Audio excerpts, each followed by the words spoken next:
Well, thanks for joining us. Hi, Jason. Glad to have you here today. Good to be here. Got a question for you. Is faith subjective?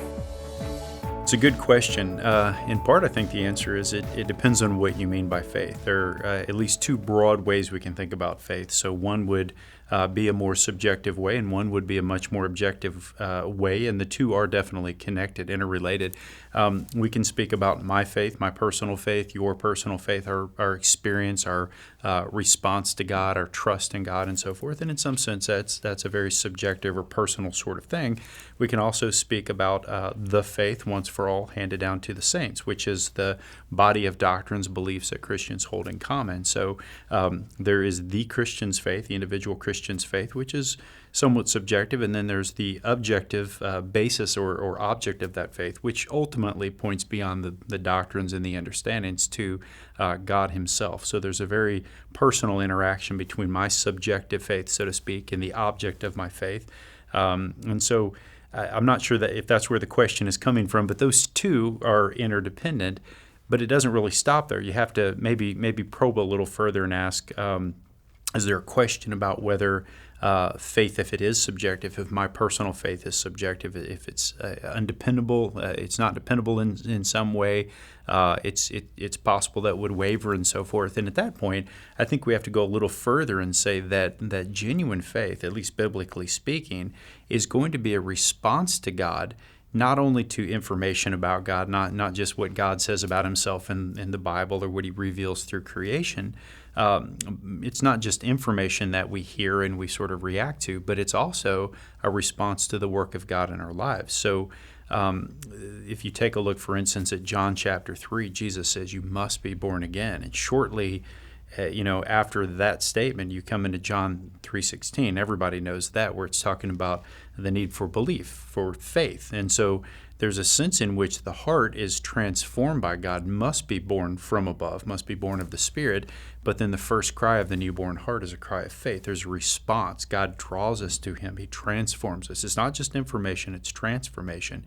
And so even that subjective response of mine is underwritten or undergirded by this powerful work of an objective God, an objective source of that faith. And so the dynamic is not it's not sketchy or undependable or the excellence of our faith ultimately does relate to the excellence of the object of our faith, which is God. So the two, there's a cause and effect, there's an interaction, there's an interdependence there that's necessary to think about. Now that sounds sort of heady, but at the end of the day, I think we have to get past that idea that faith is just a matter of knowing something or sort of casually assenting to something. It's really a deep-seated relational trust that's directed toward an object, a person in this case, God, who is incredibly trustworthy and in fact holds us very tightly even at points where we don't want to hold on to him. So it's a fascinating question. I'm not quite sure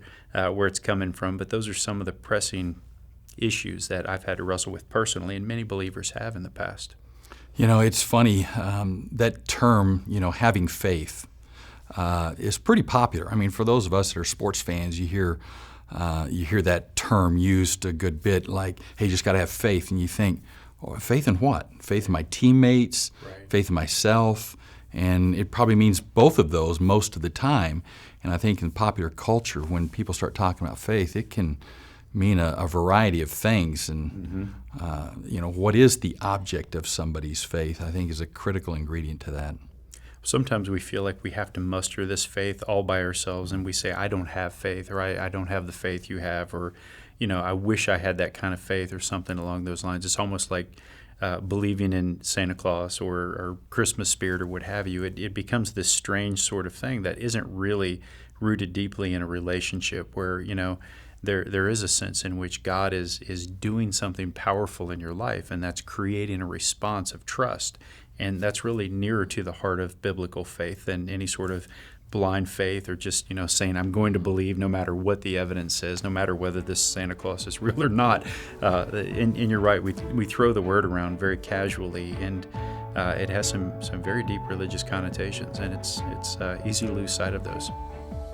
Wow, great. That's helpful. Thank you for joining us today. We'll see you next time.